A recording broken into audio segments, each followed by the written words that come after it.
হাজোৰ Bangalpara টাপাবৰীত Kamrup fish feed mill নামৰ এটি অত্যাধুনিক মাছৰ খাদ্য উৎপাদন মিল মুকলি কৰা হয়। বঙালপাৰা টাপাবৰীৰ আনোৱাৰা খাতুন নামৰ উদ্যমী মহিলাগৰাকীয়ে সংখ্যালঘু এলেকাৰ মৎস্য পালকসকলৰ সুবিধাৰ্থে মাছৰ খাদ্য প্ৰস্তুত কৰা মিল স্থাপন কৰে। প্ৰধানমন্ত্ৰী মৎস্য সমৃদ্ধি যোজনাৰ অধীনত নিৰ্মিত মাছৰ খাদ্য উৎপাদন কেন্দ্ৰটো মুকলি কৰে কামৰূপ জিলা মীন বিষয়া সঞ্জয় শৰ্মাই। মুকলি অনুষ্ঠানত মীন বিভাগৰ ৰূপজ্যোতি দাস, মৃগাংক শইকীয়া, ৰঞ্জিত শৰ্মা, লুৎফুৰ ৰহমানকে ধৰি কেইবাগৰাকীও লোক উপস্থিত থাকে।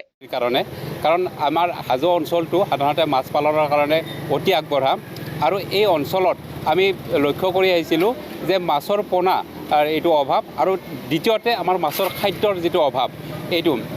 গতিকে আমি আজি মাছৰ পোনা উৎপাদন কেন্দ্ৰ এটাও আমি উন্মোচন কৰিছোঁ আৰু দ্বিতীয়তে এই অঞ্চলত বঙালমৰা অঞ্চলত আমি মাছৰ খাদ্য সুষম মাছৰ খাদ্য এইটো উৎপাদন কেন্দ্ৰ এটা আমি স্থাপন কৰিলোঁ। কাৰণ আমি লক্ষ্য কৰিছোঁ যে ইয়াৰ কৃষকসকল বিশেষকৈ আমাৰ মীন পালকসকল তেওঁলোকে তাৰমানে এটা সমস্যাতে ভুগি আছে যে তেওঁলোকে কম দামত সুষম খাদ্যটো পোৱা নাযায় আৰু মীন পালনৰ ক্ষেত্ৰত এইটো প্ৰধান অন্তৰায় হিচাপত দেখা দিছিল।